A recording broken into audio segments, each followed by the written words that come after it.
Merry, Merry, Merry Christmas, everyone. Thank you for joining me today on another day of celebrating the 12 days of Christmas.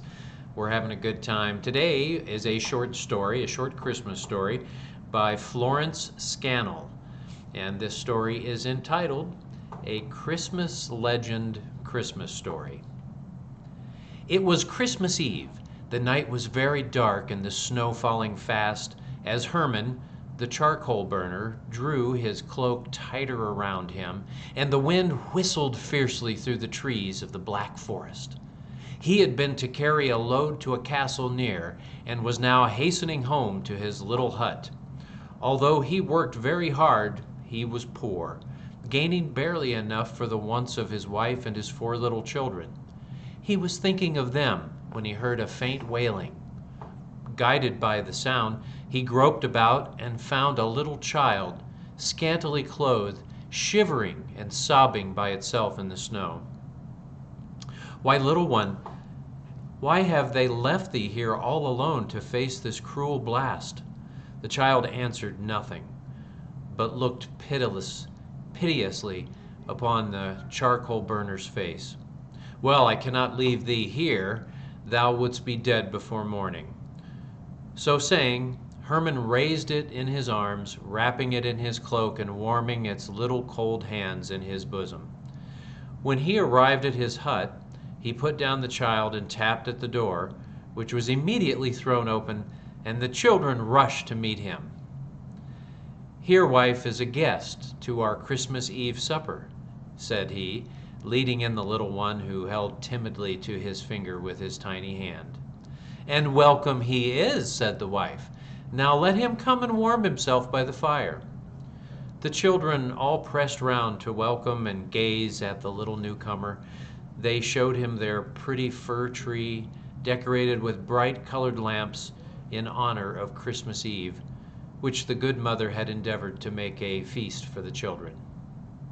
Then they sat down to supper, each child contributing of its portion for the guest, looking with admiration at its clear blue eyes and golden hair, which shone so as to shed a brighter light in the little room that they were in. And as they gazed, it grew into a sort of halo around his head, and his eyes beamed with a heavenly luster. Soon, too, 2 white wings appeared at his shoulders, and he seemed to grow larger and larger, and then the beautiful vision just vanished, spreading out his hands as in benediction over them.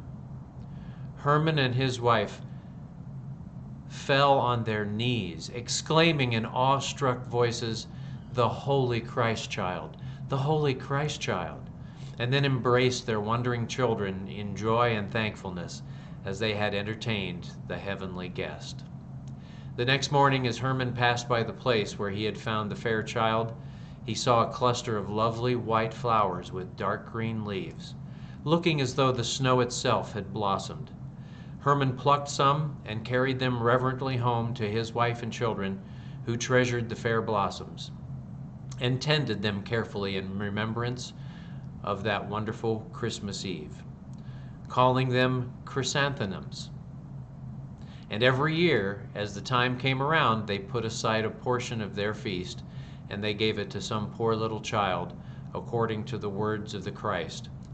"Inasmuch as ye have done it unto one of the least of these, my brethren, ye have done it unto me."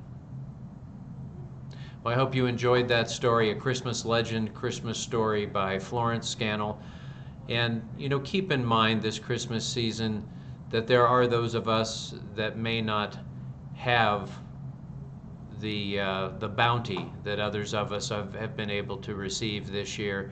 So if you know someone that may be having a hard time this Christmas, make sure you reach out, offer what you can, do what you can, and we'll get through another Christmas together.